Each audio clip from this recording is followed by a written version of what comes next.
multi-layered poutine assemblies to specialty high-volume snack pairings.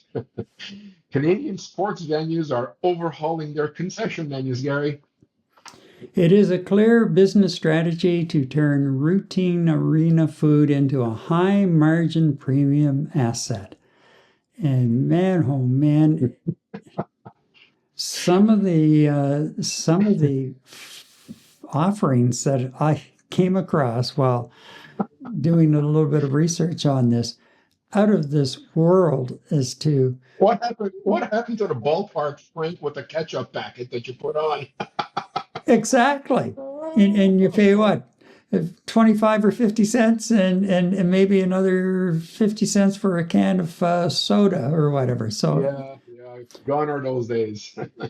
but I watched, there was someone I know who was attending one of the FIFA Cup games in Toronto the other day. Right, right. Hot dog and a beer, $35. $35, yeah. But apparently, from what some of them were saying when he posted that, that's pretty much what the going rate is at the BMO Stadium anyway for other regular soccer matches. So, Right, but right. still, $35 for a tube of mystery meat and Yeah. a small beer. Like, wow. And sometimes, Gary, you'll go to, let's talk about the Bell Center here in Montreal for a hockey game. I mean, Hmm. it used to be they pour you a beer into a plastic cup because God forbid somebody throw a bottle on the ice or something, right? Smack somebody Right. in the head. Excuse me.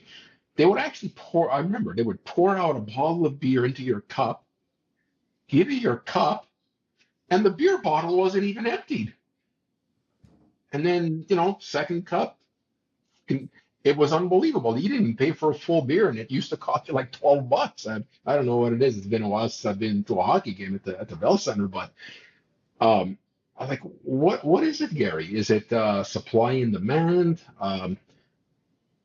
Do these operations realize that the only people going to the game have a lot of money, so that means they have a lot of money to spend to buy a pair of tickets, and that means they can afford that. They can buy this overly priced food that we have at the stadiums.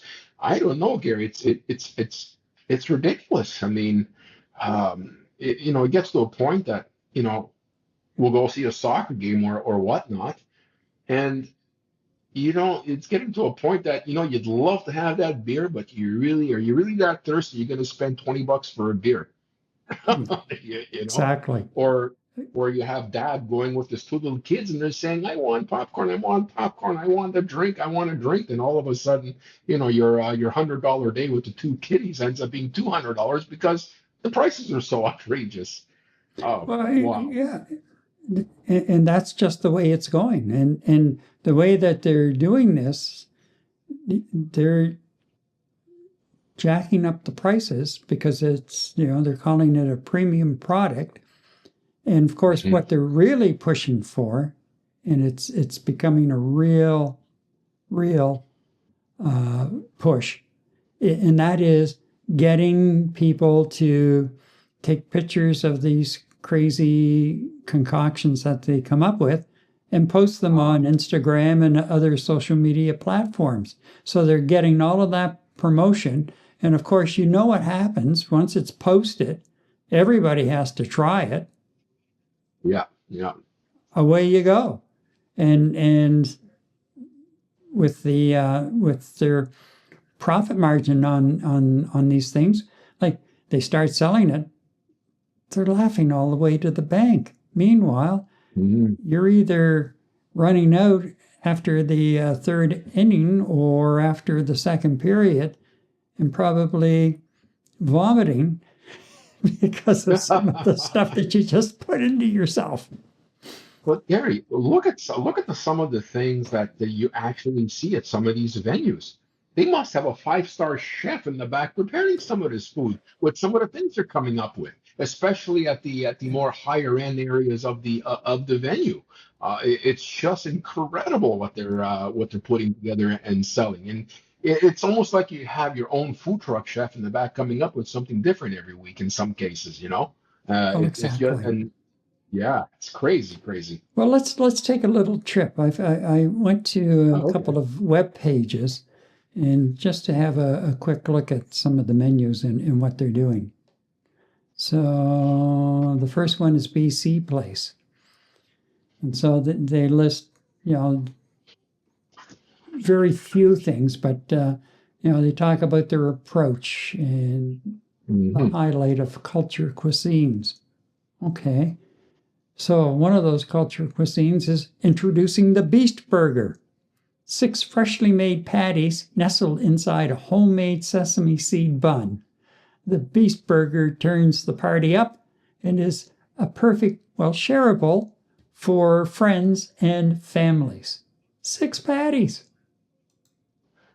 Then you have salmon and bannock, and vegans. They have all kinds of vegan meals available as well. So there you go. There's BC Place. And then let's take where do we go next? This, I think, is, the Saddle Dome. Hmm. And here are some of the restaurants in places available around the Saddle Dome. Look at these places. They're like first class restaurants. Yeah. So there's quite a rum bar and a wine Hmm. bar. Hmm. And then you get into Wow. the Ultra Club. So it's and of course in seat service. So that's out in Calgary. Now let's go to That was Scotiabank impressive. Arena in Toronto. Look at this. Look at what they're offering. Halal and kosher offerings. Wow. And so they've Vegan, gluten free. it's amazing. Let's see what's gluten friendly, vegan. Yeah. So you go in and you want gluten friendly. There it is. You want gluten or vegan. Boom, you can have it. But again, it's like all of the high end stuff, right? Hmm. Hmm. Because when you're buying gluten free or uh, vegan, automatically, just because you say gluten friendly or gluten free and vegan, the price goes up. Hmm. Go figure. The other thing is that even though they're offering, and they don't call it gluten free, they call it gluten friendly. Because be advised, we cannot guarantee that cross contamination has not occurred during food preparation. And for somebody who has celiac disease, Yeah. yeah, that's walking a fine line. So that's Scotiabank Arena in Toronto. And then we go to the Rogers Center. Hmm. And we start off burgers and buns. Look at the size of these. Look at the size of those things. Yeah, yeah. I mean, it's just, look, check this one out. Snacking. What is that? Oh my goodness. That's impressive. And of course, The the sushi hot pops. item from last year and back this year, Yeah. sushi pops. Yeah. So you take the cover off, and then you just start eating your sushi and push it up from the bottom. Hmm. Uh, look at Sliders. that. Yeah.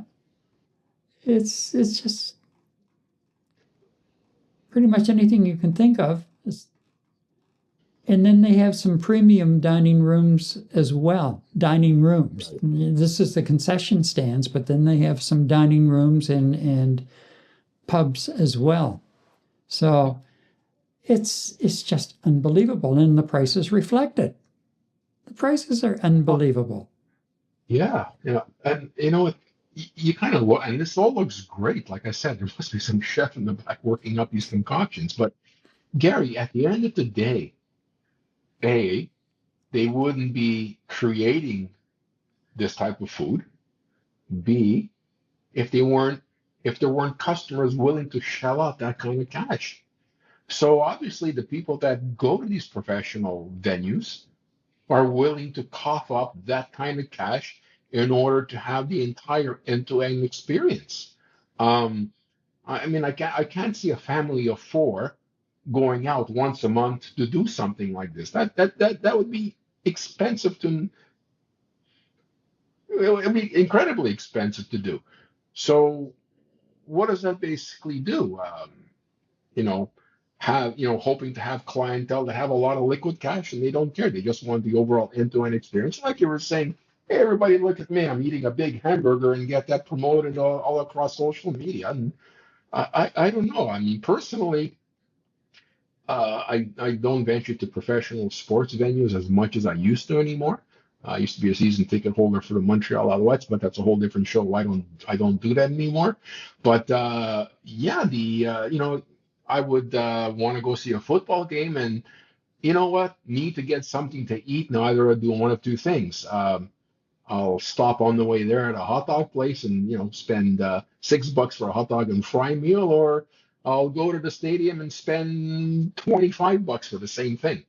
I guess it comes down to personal preference, but obviously there's a huge market for that kind of cuisine, for that kind of pricing, and you know what? They're going to continue to do so. So they don't depend on guys like me to go to the game. They have other people that are willing to shell out that kind of cash. So it's entirely up to the eye of the beholder as to how deep their pocketbook is and what they're willing to spend. And you mentioned about the FIFA World Cup game. I just took a quick look at a menu item here, Gary. Um, $7 for a small bag of chips. Yeah, $7. that's right. $7. And what else did I see here that really caught my attention? A bottle of water, 591 milliliters. We're not talking 591. $7 for a bottle of water. Um, like holy smokes. Domestic beer, $16. You know what? That's not too bad. I would have expected it to be a lot more, but yeah, you know what? People obviously have money to spend for some of these big ticket events, and the concessions there know they're going to get a high-end clientele that is going to be willing to spend that kind of cash. So, batten down the hatches, we're probably going to see a hell of a lot more come up in terms of creativity. That's for sure. Well, for example, like the Blue Jays invited a number of social media influencers when they rolled out their new menu for this season. Hmm. And I was looking at some of the Instagram postings from that, and they got a lot of coverage with the food. And the Calgary Stampede's another one that rolls out uh, Yeah. different takes on food.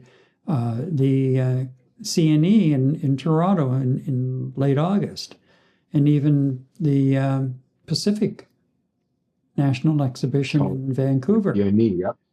Mhm. Yeah, they all have their signature dishes as part of the whole experience. And I think what's happening is, especially with social media, because you know how easily people will fall into following whatever an influencer on social media says is a great thing. Right. And they may not have the money to spend, but they'll find a way, they'll charge it on their credit card Just for the just experience. just for the experience. And to say, and sometimes you need to do that for your own mental health if you're going through some rough periods with things. I get it. I totally get it. But by the same token, after you've had it, and maybe you have enjoyed it, but would you do it again?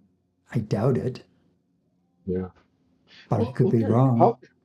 how different is what we've just seen here in terms of what's being offered and what's being charged at professional sports events and whatnot? Um, Going to the movies, the stuff they're willing to offer you at the movies, and for a VIP experience, they'll bring the food right to your seat. And yeah, you can get that if you're willing to pay the premium for it. They'll even bring you a scotch to your seat if you wanted to. I mean, that's how some of these VIP special recliner seats the theaters offer you. So, going to see a movie for, cheapy Tuesdays, go see a movie for $15 or $16 or whatever it is for an adult. You go in there and, you got the wafting of the popcorn permeating throughout the entire cinema. The chances are pretty good you're going to go buy that popcorn, which is going to cost you a fortune anyway. So even going to the movies it's all about the experience and not just about watching the film. It's everything else that goes around it.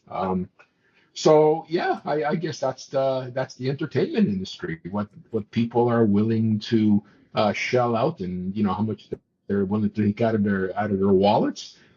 These venues are there, and they're very happy to take your money from you if you wish them to take it. So, you know what? Everybody has fun in their own different ways, and obviously, based on the menu selection you showed me, they've got a fine tooth for great cuisine, I guess. Yeah. Well, the other side of it is, though, the focus on luxury novelty spending inside the major arenas occurs alongside documented record high demand for basic food assistance programs nationwide. That's the sobering side of it. Mm. Yeah. But, as they say, a fool and their money are easily parted. Some of this stuff, I don't know how you can even put it close to your mouth. Just I didn't. Some of it I didn't find appealing at all. Not even appealing. No. I would not be able to take that No, some whatsoever. other things I've seen too. That Yeah. orange stuff they call cheese over your nachos. Oh boy, oh boy. Oh yeah, yeah. Uh, And the butter that's not butter on the popcorn at the movies. that's true. Old motor oil. Yeah. Anyway, it shows professional sport. The professional sports environment is changing, Eddie, and Yeah, the game it on is. the ice or field is increasingly wrapped in a premium consumer ecosystem, and that's altering the Mhm. baseline cost of attendance for the average families. True. Wow. Yeah, and you're right. I don't know how a lot of families right now would be able to afford to take the two kids to a hockey game and buy them some treats, because you have to buy them something treat Yeah. wise at the hockey game, or it's not really a hockey game, right? Hmm. But now the Rogers Center, apparently the Jays do run a cheapy Tuesday pricing menu every so often. Hmm. And apparently, if I read it correctly, I believe you are able to bring food in from outside to the Rogers Center, Oh, didn't know that. where a lot of the arenas, no, that's a no go. So Perhaps they restrict that over to the bleacher section more than anything else. yeah. Yeah. Anyhow, what's our takeaway on this one, Eddie? Well, Gary, even in our leisure spaces, the gap between aggressive commercial marketing and real world affordability is fully visible. Wow.